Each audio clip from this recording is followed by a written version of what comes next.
Muy bien, vamos a ir a la palabra del Señor. Estamos estudiando el tema estrategias para vivir bien, estrategias para vivir bien.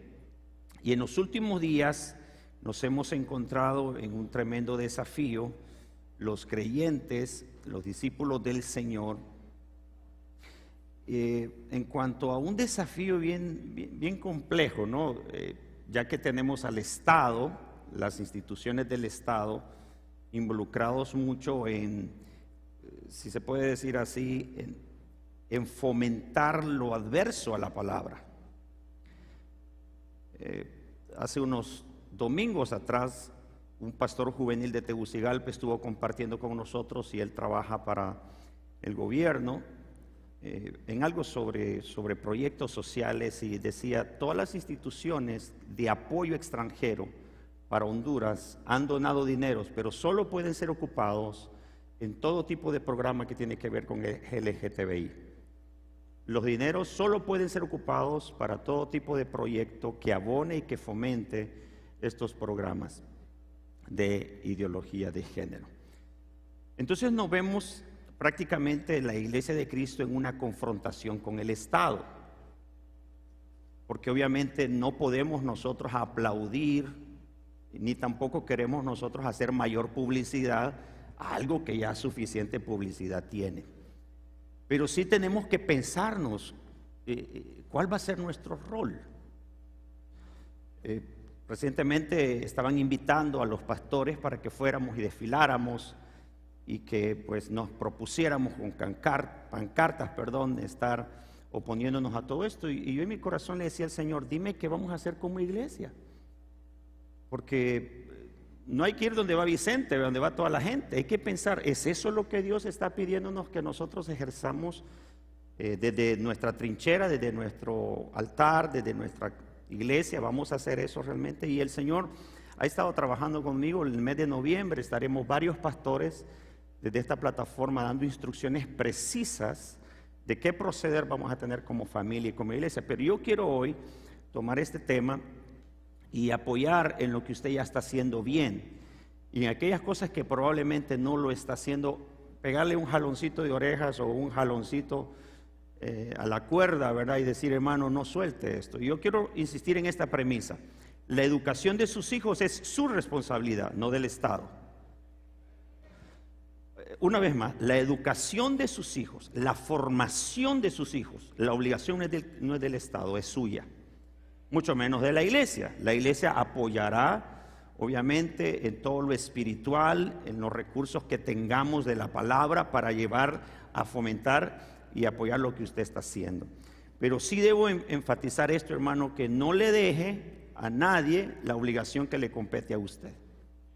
La Biblia dice que corona de gloria son los hijos para los padres, pero que hacen bien su trabajo, porque si no será vergüenza para sus vidas el ver hijos que toman un camino contrario del que el corazón del Padre deseó que tomara.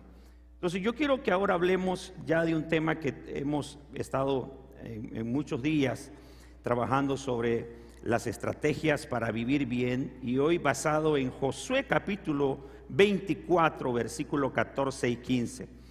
Pero antes déjeme darle tres escenarios posibles, y reforzaré con un video. Los chicos de multimedia me avisan cuando ya lo tengan. Pero hay tres escenarios posibles de donde tenemos que ver nosotros esta situación que se está viniendo. Cuando se le inyecta dinero y poder político a las ideologías, estas cobran una fuerza que se convierten, más allá de lo tradicional, en una moda. En una moda que ya lo vamos a escuchar de Agustín Laje, un escritor que está estudiando este fenómeno más en Latinoamérica. Pero lo otro escenario que nosotros necesitamos comprender es los fuertes capitales detrás de los gobiernos o detrás de grandes familias o corporaciones económicas que están buscando un control demográfico. A los países desarrollados no les conviene que los países subdesarrollados les consumamos sus recursos. Entonces, obviamente, fomentarán todo aquello que traiga un control demográfico. Y la ideología de género es una de las maneras en cómo controlar la demografía, porque 2 hombres no pueden parir hijos, ni 2 mujeres. Cuando se une un hombre con un hombre y una mujer con una mujer, no pueden seguir creciendo y multiplicando la humanidad. Entonces, fomentan eso para que haya un freno. Entonces, media vez le das dinero a una ideología, le metes capital a una ideología, y le metes poder político, entonces obviamente esto va a convertirse en una moda de estilo. Esto se conoce como una contracultura o luchar con la cultura tradicional. Y nosotros vamos a tener como iglesia que enfrentarnos a esto. Yo creo que el sermón de hoy me va a quedar corto para el tiempo, pero les voy a pedir que me tengan paciencia. De aquí a las 2 de la tarde la pizza ya va a estar, hermano, no se preocupe. No, partiré en 2 este sermón, ya vengo preparado para partirlo en 2. Pero quiero que escuchen a Agustín Laje, si me lo pueden poner al video, por favor, Agustín Laje. Y este es un autor de un libro que se llama La Nueva Izquierda. Para que la gente entienda mejor de dónde viene. Suele un poquito de volumen. Pero este Agustín Laje tiene un libro que se llama La Nueva Izquierda. Y realmente los críticos de este libro, lamentablemente se quedó corto Agustín en decir que solo es la izquierda. Porque todos los gobiernos están teniendo sobre sí una orden más arriba que les dice, esto va, esto se queda, esto viene. Entonces, como iglesia tenemos que comprender el escenario y como vamos a ver hay que ser astutos, hay que entender los tiempos en los que estamos. Vamos a escuchar este video. ¿Por dónde comienza para que la gente entienda mejor de dónde viene todo esto? Bien, empiezo por el final. Lo que estamos viviendo hoy es la consecuencia esperable de cuando a una ideología se le inyecta dinero y poder político. Por más absurda que sea esa ideología, porque de hecho la ideología de género es un absurdo en sí mismo. Suponer que mi autopercepción constituye mi realidad es un absurdo, desde cualquier punto de vista, filosófico, científico, etc. Pero si yo a esa ideología le inyecto dinero y le inyecto poder político, el absurdo va a quedar de lado y no importa porque se va a imponer con arreglo a la fuerza del Estado o de organismos internacionales que después en todo caso podemos hablar de eso. Ahora bien, yo dije empiezo por el final. ¿Dónde está el principio? El principio está hace 2 años, cuando los padres empezaron a ver esto en los manuales de educación sexual, hace 3 años, 4 años, no. El inicio de esto está a mediados del siglo pasado. Es decir, esto ha sido un largo proceso. La ideología de género empieza a gestarse a partir de la mitad del siglo XX en los países más avanzados, los que desde América Latina a veces llamamos el primer mundo, en un contexto en el cual intelectuales que provenían de las izquierdas se desencantaron con la idea de que la revolución que ellos proponían podía movilizar a la clase obrera. La izquierda en ese entonces, digamos, pensemos en la Guerra Fría, ¿no? La izquierda en ese momento tenía una matriz ideológica en la cual se suponía que la revolución del socialismo iba a venir de la mano de la clase obrera que se iba a levantar contra los patrones. Ahora muy bien, pensemos en Estados Unidos, década del 50-60. ¿Los obreros se levantaron contra los patrones? No. ¿En Alemania Occidental pasó lo mismo? No. ¿Pasó que se levantaron en Francia? No. ¿En Inglaterra? No. Entonces la izquierda empieza a comprender que no puede seguir jugando con la dialéctica obrero-capitalista y necesita llevar ese conflicto a otro terreno. Y ahí aparece la idea de lanzar una revolución cultural en vez de una revolución económica. Y esa revolución cultural especifica su punto más importante en el orden de la sexualidad.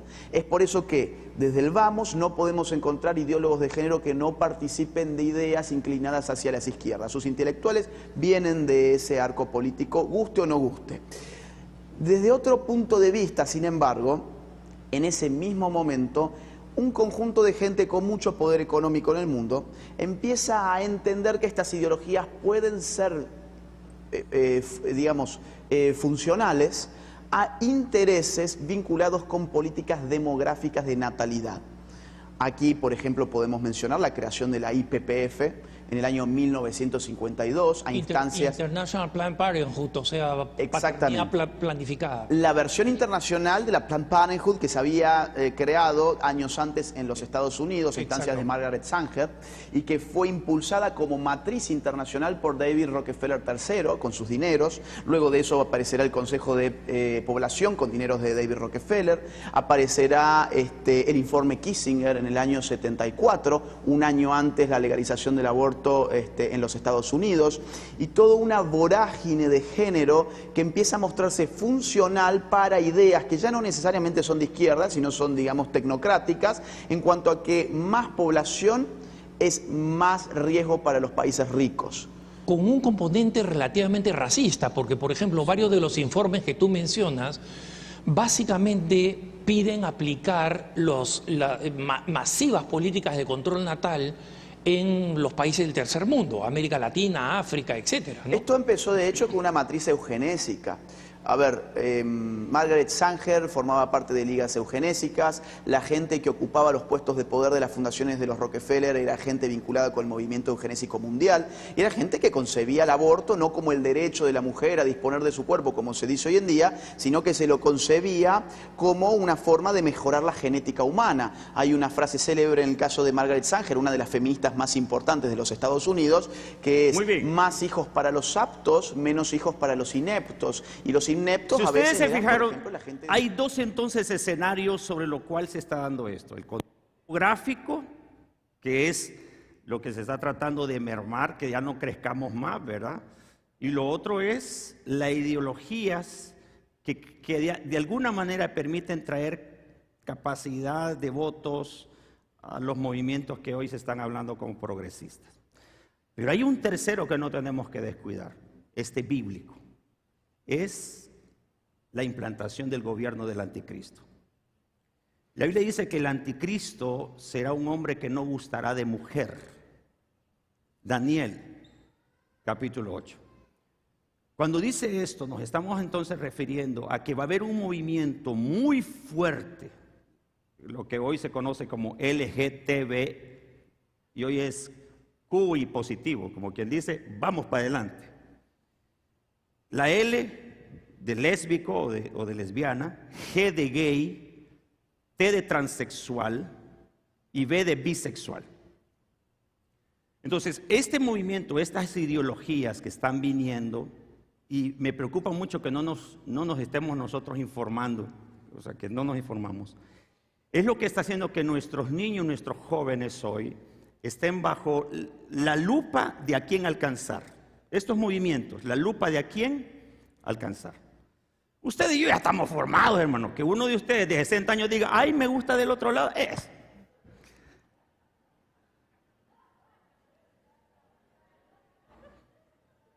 Ya me entendió, ¿verdad? Aunque de vez en cuando sale uno del closet por ahí, ¿verdad? El problema es que estas políticas es sobre nuestros hijos. El alcance o a quien tratan de alcanzar es prácticamente a nuestros hijos, nuestra generación próxima, nuestros adolescentes y nuestros hijos. Ahora, estas nuevas políticas de gobierno prácticamente, o estas nuevas ideologías que están viniendo, están totalmente opuestas a la palabra de Dios. Hermano, no podemos integrarlas, ni modificarlas, ni hallarles una pequeña coma donde poder agregar algo de la palabra. No está, no es posible, no podemos. La Biblia dice claramente, varón y hembra los creó. Y como decía Laje, ¿verdad? La percepción humana, yo me siento, que es lo que la mayoría empiezan a luchar, yo no me siento varón, yo no me siento hembra. Es parte de eso, de la percepción humana. Y es lo que hoy se inculca. No sé si ustedes oyeron en Radio Nacional un anuncio cuando una nena aparece diciéndole a su mamá a la edad de 15 años que está nerviosa y la mamá ya sabe, no, yo ya sé quién es tu novia. ¿Ya sabías tú? Claro, te conozco desde que naciste. Y esto está obviamente, como digo, fomentado por los gobiernos hoy en día de cualquier orden que sea. Entonces, vemos que tenemos estos tres escenarios desde donde nosotros como creyentes tenemos que saber cuál va a ser nuestro rol, cuál va a ser nuestra posición. Algunos dirán, y hermano, esto es preocupante, ¿verdad? Pero créame, hermano, que la gracia de Dios es suficiente para convertir cualquier persona en el plano original de lo que Dios ha creado. No debemos de tenerle miedo a esto. O sea, la enseñanza bíblica el buen modelo y atraer la santidad a nuestros hogares siempre será la medicina para todo esto. Pero quiero advertirles algo que van a escucharnos hablar en estos próximos meses. Sus hijos van a ser tentados en esto.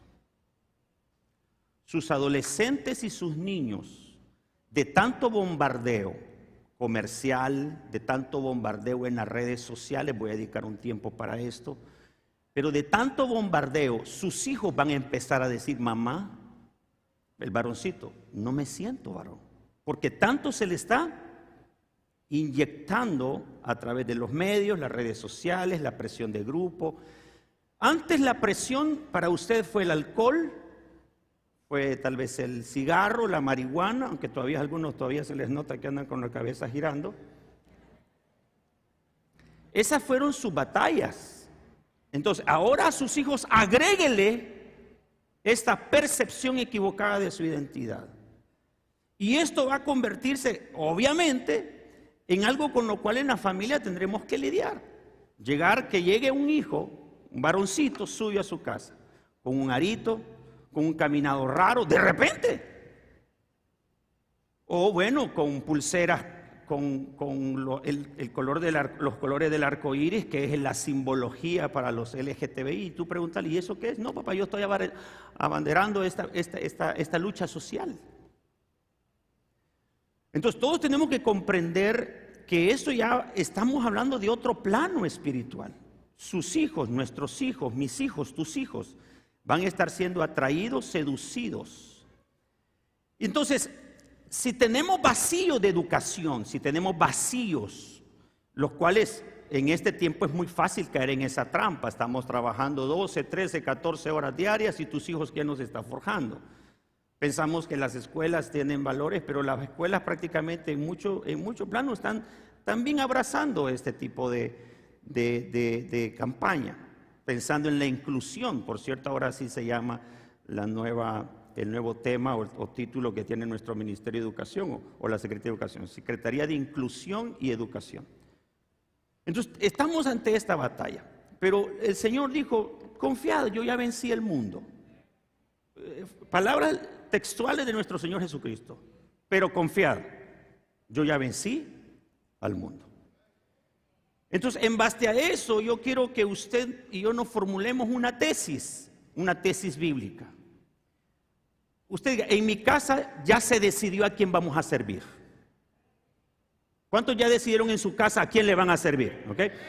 Entonces, sabemos que va a haber una lucha y una atracción en nuestros hogares, que van a entrar estas ideologías y ya están entrando probablemente a través de las redes sociales. Vea lo que sus hijos normalmente fomentan en las vistas de TikTok. ¿Quiénes son los youtubers de influencia para los chicos que hoy tenemos? ¿Quiénes son? Es más, estaba pensando en muchos de nuestros hijos, cuando usted le pregunta: ¿y usted qué quiere ser? Youtubers, influencers. Porque es lo que hoy está ¿verdad? En moda, es lo que hoy aparentemente da dinero, es lo que hoy está. Pero estos youtubers y estos influencers, para quedar bien, lo que hacen es simplemente programas sensuales, simplemente conversaciones fuera de tono, de lo normal. Mas no saben que lo que están es siendo instrumentos de Satanás para la plantación de un gobierno, el gobierno del anticristo. Entonces sí creo que conviene que leamos juntos esta palabra de Josué capítulo 24. Léala conmigo. Ahora pues, temed a Jehová y servirle. ¿Con qué dice, hermano? Con integridad y en verdad. Voy a detenerme aquí un momentito para que comprendamos por qué Josué se atrevió a decir esta palabra. Josué fue, recuerden ustedes, el líder sustituto de Moisés. A Moisés no se le permitió entrar a la tierra prometida, sino que se le encargó a Josué. Josué fue leal y valiente en seguir al Señor y llevar el pueblo hasta la victoria y la conquista de sus territorios. Pero cuando ya termina su ministerio, es notable lo difícil que ha sido mantener a Israel en el camino del Señor. Usted puede leer Génesis, Éxodo, Levítico, Número, Deuteronomio, que son los 5 libros principales que dan esta historia, cada vez el pueblo, como usted y yo, podemos tropezar en esta verdad.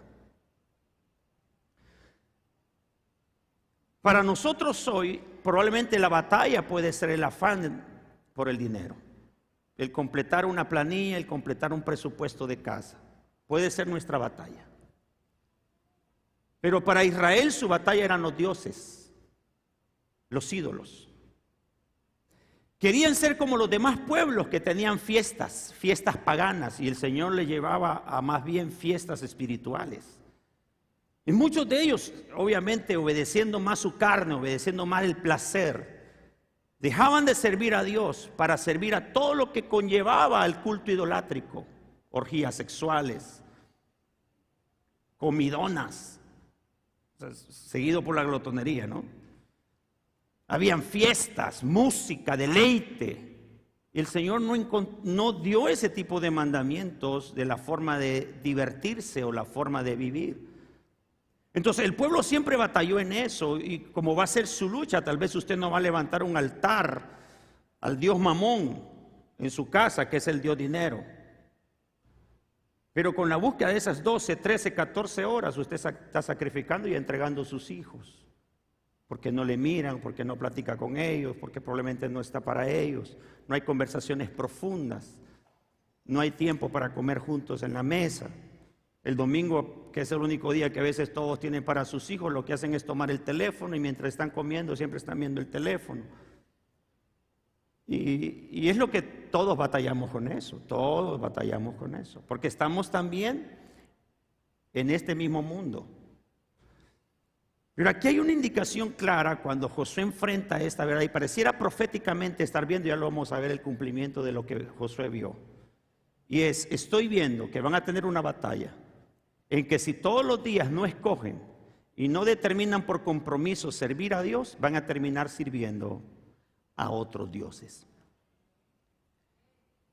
Entonces, ¿qué tiene que ser? Y le dice, tienen que escoger ser íntegros, escoger siempre un solo camino. Qué bueno que usted viene los martes, los domingos, pero ¿y los otros días? ¿Qué sucede el lunes? ¿Qué sucede el miércoles, el jueves, el viernes, el sábado? Esos otros días, ¿cuál es tu camino que escoges para esos días? Qué bueno que en la semana podemos tomar tal vez un programa de televisión o las cápsulas de fe que llegan a su teléfono. Llegan pequeñas, ¿verdad?, cantidades de Biblia. Pero ¿es suficiente eso para corregir tanto mundo? No es suficiente. Es que estamos contaminados continuamente con la visión, con lo que escuchamos, con lo que muchas veces hasta nosotros participamos hablando que no nos compete hablar. Cierre la boca. No le compete hablar de temas que no edifican. Y muchas veces, lamentablemente, cedemos y no nos damos cuenta cómo nos apartamos ya no de un corazón íntegro, no de un corazón de un solo rumbo, sino que nuestro corazón empieza a ser atraído por otros menesteres de la vida. Pero estos menesteres de la vida, que muchas veces son necesarios, porque es necesario ir a trabajar, pero ese trabajo se convierte en tu Dios. Es necesaria la diversión, pero esa diversión se convierte en tu Dios. Es necesario el deporte, pero ese deporte se convierte en tu Dios.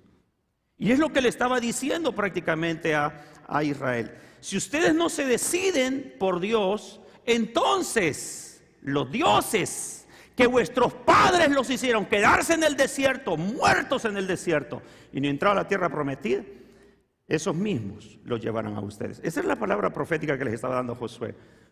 Entonces miren por favor lo que dice Josué como la oferta. Si mal os parece servir al Señor, hoy tomen la decisión, escojan. Usted escoja a quién servir. Y esto es lo que yo traigo como premisa en este sermón, el del próximo domingo, en esta estrategia para vivir bien. Le he llamado: escoja a quién servir. Escoja a quién servir.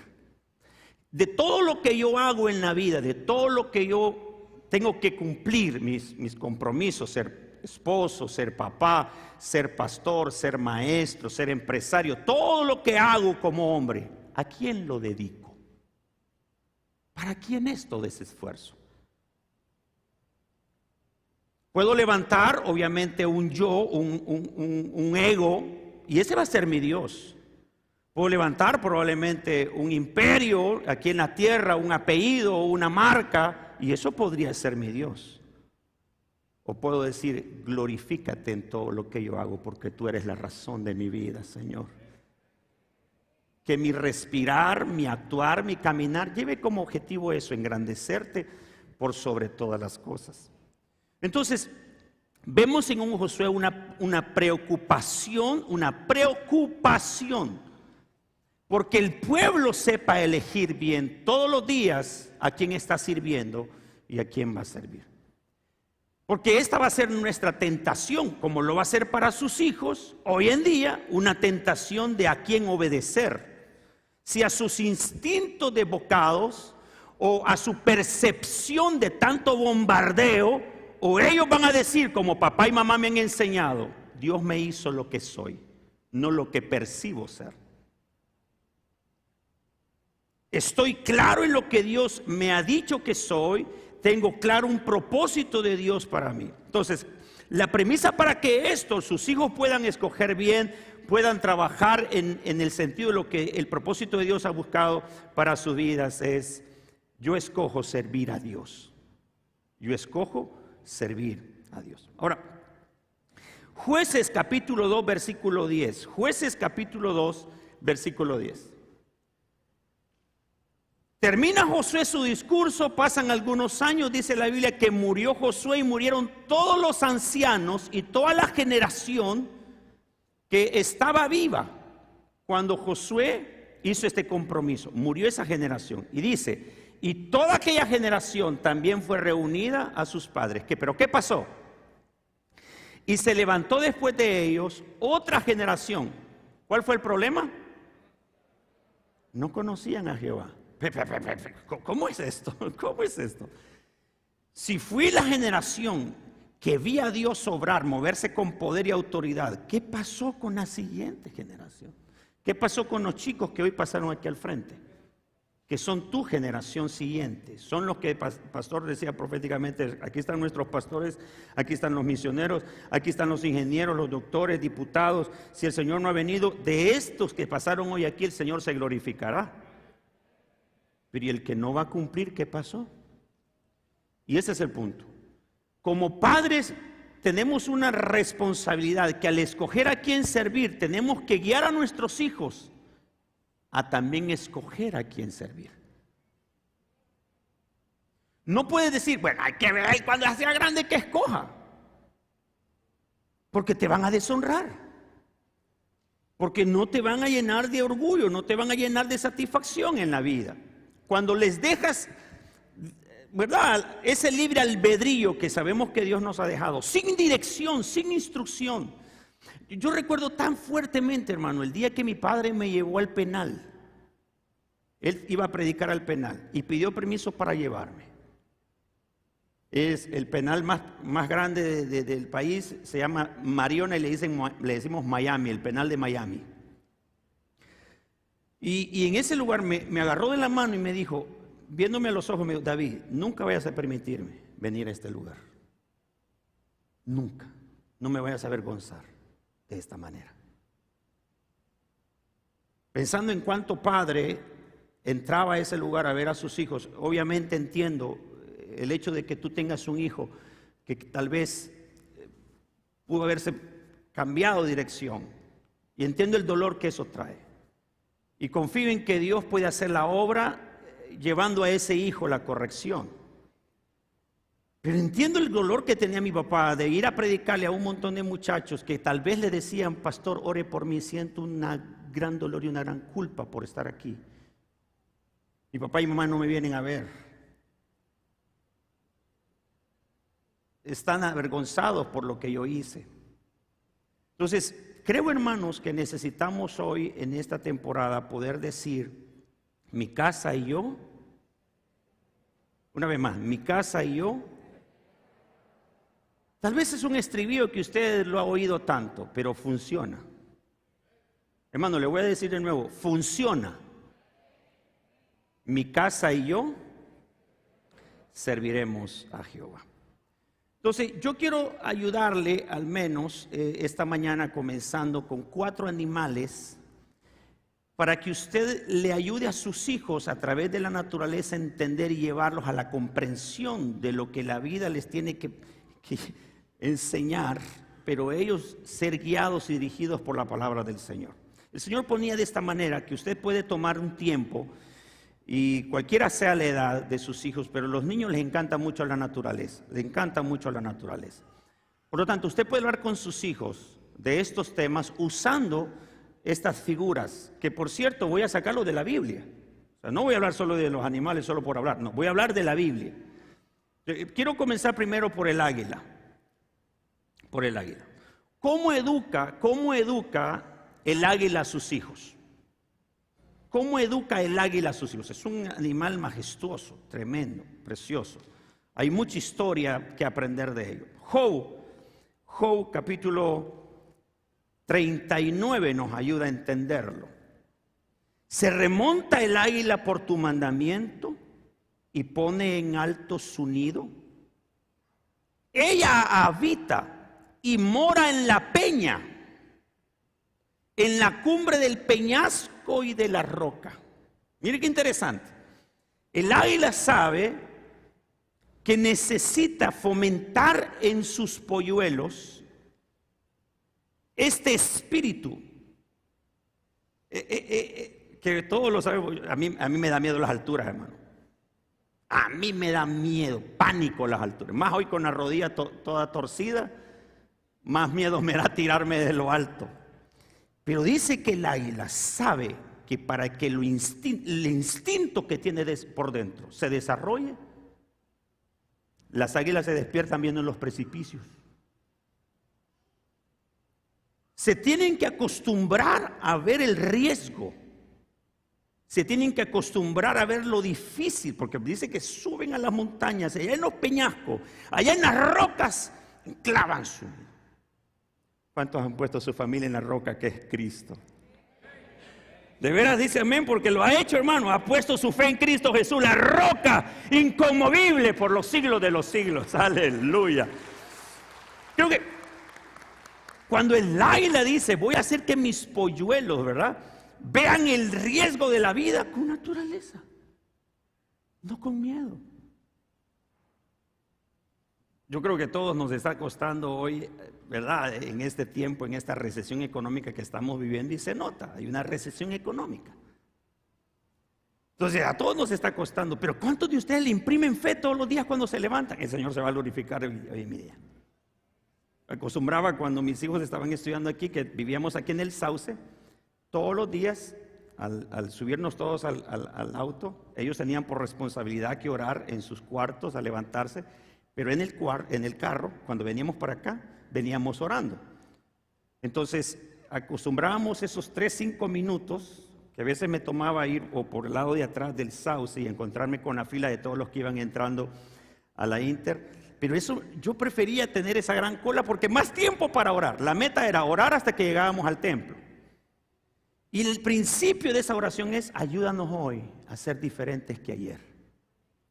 Ayúdanos a ser como la luz de la aurora que va en aumento.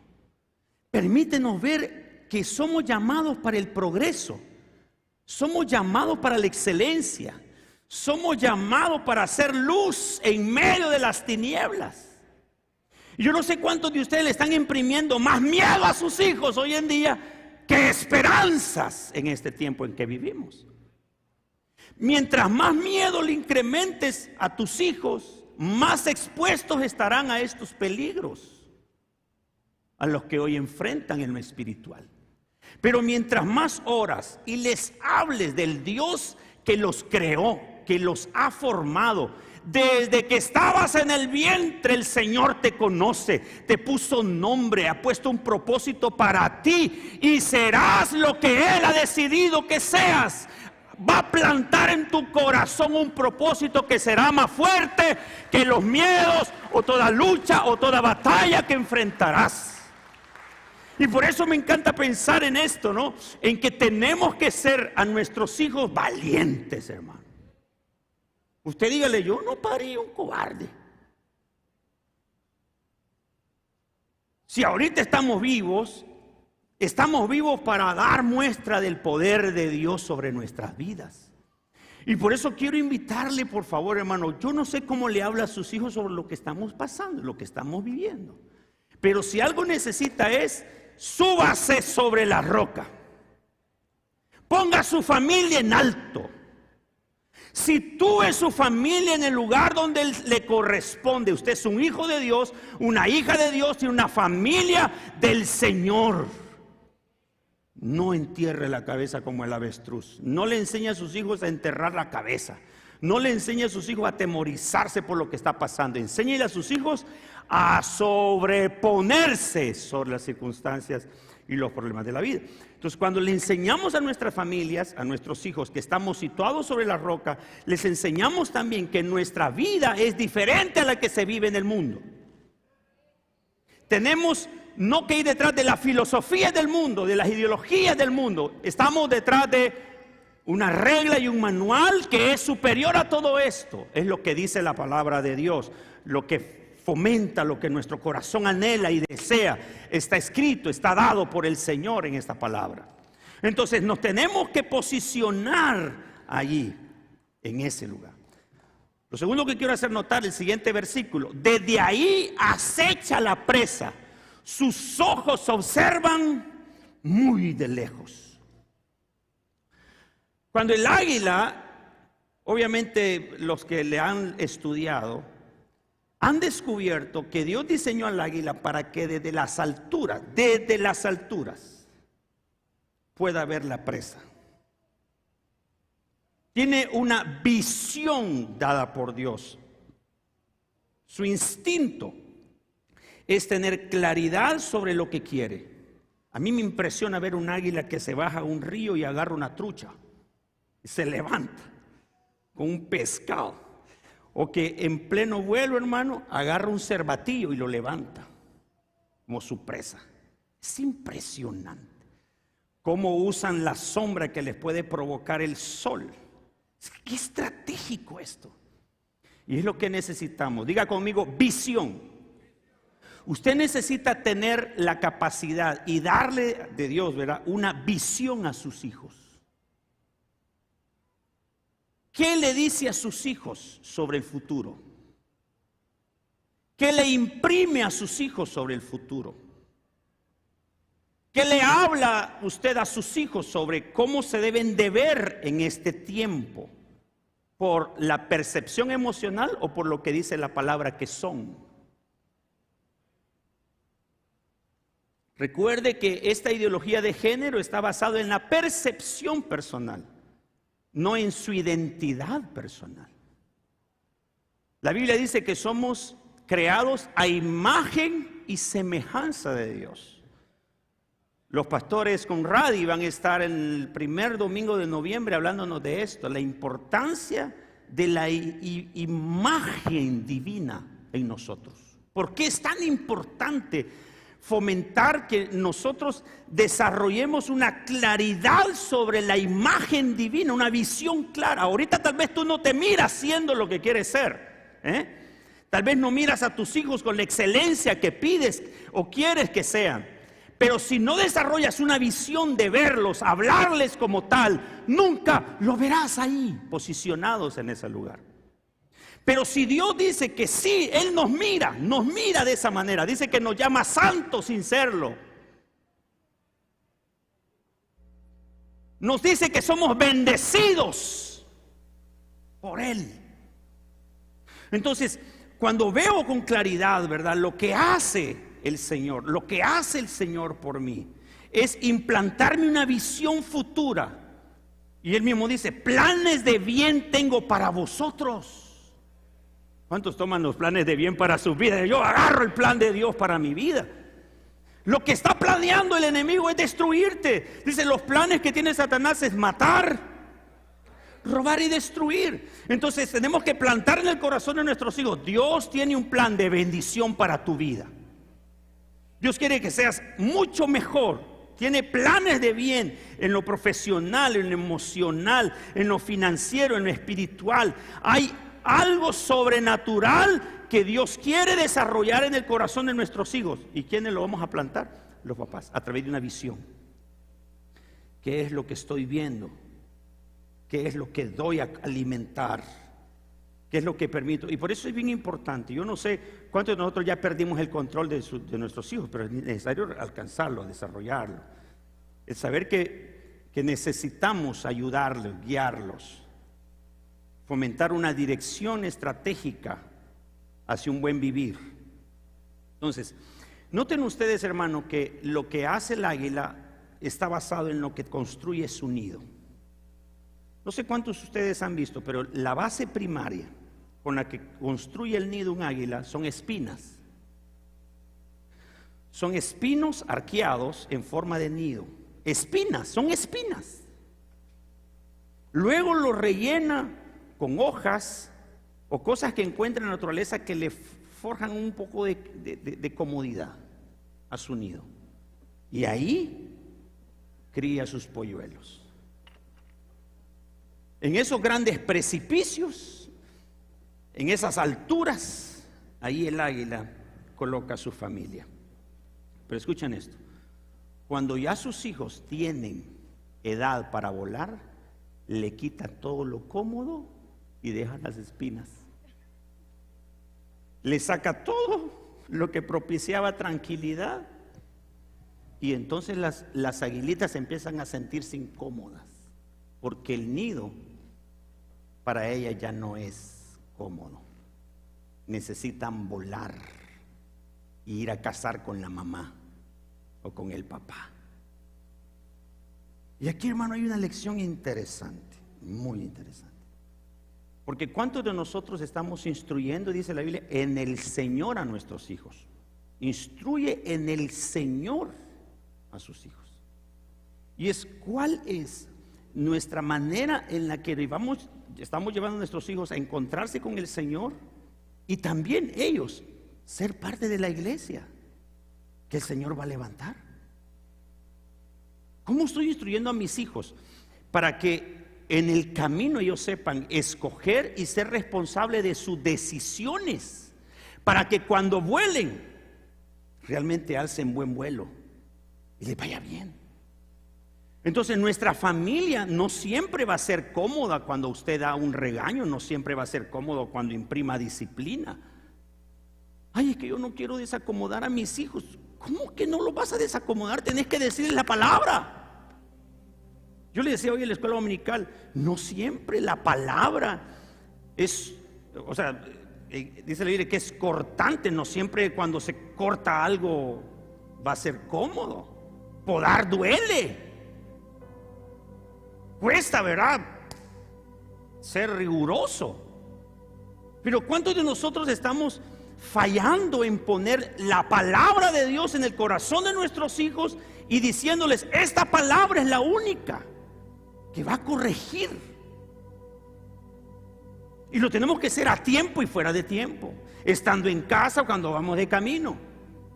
Ahora, la forma probablemente que hemos escogido, si no te está dando resultado, tenés que revisarla. ¿Cómo lo haces? ¿En qué momento redarguyes a tus hijos? ¿En qué momento pones la palabra en el corazón de tus hijos? ¿En qué momento les enseñas a ser responsables por sus decisiones? A veces comienza con cosas tan básicas como la hora de levantarse, la hora de acostarse, la hora de sentarse a la mesa a comer. Responsabilidad sobre su dinero, responsabilidad sobre el tiempo. ¿A qué horas ellos necesitan hacer sus tareas? En esos pequeños detalles, mientras están en la escolaridad, tú les estás implementando responsabilidad. Pero ¿en qué momento tienen tiempo para Dios? Hemos cometido un grave error, y por favor corrija si usted lo está cometiendo. Pero para que el hijo no le dé problema, le entregue el celular. Grave error. Divertirte. Esto está dividiendo muchas familias. Esto nos está haciendo ver a muchos hijos perdidos, Porque solo le entregamos el celular y ¿qué miran? Ellos empiezan a accesar a YouTube, TikTok, Facebook. Las mismas políticas de Facebook dicen que un niño no puede tener una página de Facebook. Ahí están los papás abriéndole Facebook a los niños. ¡Ay, qué chulo, mi niño tiene Facebook! ¿Sabes que muchos pedófilos andan buscando niños que no tienen papás cuidadosos? ¿Sabes que muchos secuestros de niñas y niños se deben a contactos a través de las redes sociales? Padres que creen que esta es la manera de educar a un hijo. Diviértete, entretenete. No quiero pasar tiempo contigo, no tengo tiempo, no tengo estrategias para cuidarte. Y esto lo que está haciendo es prácticamente pervirtiendo el corazón y el alma de un niño donde la palabra ya no va a caber.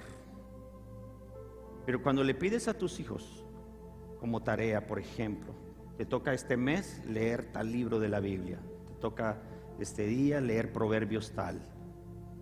Al principio van a decir, no mamá, vos solo la Biblia me pones. Hijo, yo sé por qué te lo estoy poniendo. Vamos a hacerlo juntos si quieres. Pero vamos a tomar tiempo para que la palabra more en tu corazón. More en tu corazón. ¿Acaso el pastor está en contra de los celulares? No, no estoy en contra de ello. Los niños pueden tener un tiempo con supervisión de los padres. ¿Qué juegos miran? ¿Qué están comiendo? ¿Qué están absorbiendo? En los próximos días nuestros hijos van a tener que ser programadores, creadores de apps. Nuestros hijos ese es el mundo en el que nos vamos encontrando. Pero qué lindo es ver jóvenes que están cimentados en la palabra y esto no les contamina. Pueden trabajar muy bien. Estuvieron dos años, recuerden, 2 años nuestros hijos estuvieron solo en computadora, aislados de todo el mundo real. Y esto nos hace, hermano, tomar control. ¿Qué estamos haciendo con el tiempo de nuestros hijos? ¿Qué le estamos cimentando? ¿Qué tiempo ocupamos para verlos adorar al Señor? Quiero recomendarles, no mande a sus hijos a la cama sin antes orar por ellos. No mande a sus hijos a la cama antes de que papá se siente con ellos y haga una oración, poniendo sus manos sobre su cabecita. Bendiga a sus hijos, bendiga a sus hijos. Tomen tiempo para que escudriñen la palabra juntos. Tomen tiempo para narrarles las historias bíblicas que tienen principios, valores. Tomen tiempo para hablar con sus adolescentes. ¿Cómo están? Hablen de estos temas. ¿Sabes si en tu colegio hay personas que están luchando con este problema? ¿Te han invitado a ti? Mi hijo tenía 13 años cuando empecé a notar que empezó a llegar a casa y movía la mano de forma muy rara. Caminaba, bueno, yo camino un poco pando, pero no me gustaban ciertos mates. Un día llegó llorando a mi habitación. Uno de sus compañeritos le había dado una revista pornográfica y había contaminado su espíritu. Oramos, ministramos su corazón, le pedimos al Señor que él nunca volviera a ser invitado a eso. Pero fui a su grado y me di cuenta que la mayoría de varoncitos lamentablemente tenían mucho afeminamiento. Pregunté a su maestra, averigüé un poquito, teníamos confianza con la directora y me di cuenta que muchos de esos niños no tenían papá, solo mamá. De manera que su percepción de la vida había ausencia masculina. Y sus mates, la manera de correr, la manera de jugar, la manera de hablar era muy afeminada. Ahora entendía por qué mi hijo estaba repitiendo lo que veía. Empezamos a hablar, empezamos a platicar con él, empezamos a hablarle sobre cómo tenemos que modificarnos, no por lo que vemos, sino por lo que Dios ha plantado en nuestro corazón. Y por eso digo, sus hijos van a ser tentados en esto. ¿Está preparado? Con gracia, con amor, con un buen tiempo para platicar, porque esto va a requerir eso, tiempo para platicar, tiempo para corregir, tiempo para llevar el corazón de Dios a sus hijos. Y quiero terminar con esto. Escoger a quién servir es escoger quién va a gobernar. Escoger a quién servir es quién va a guiar mi corazón. ¿Quién va a gobernar mi familia, mi casa, mis deseos? ¿Quién va a decir, esta es la ruta por la que puedes ir, esta es la ruta con la que vas a caminar?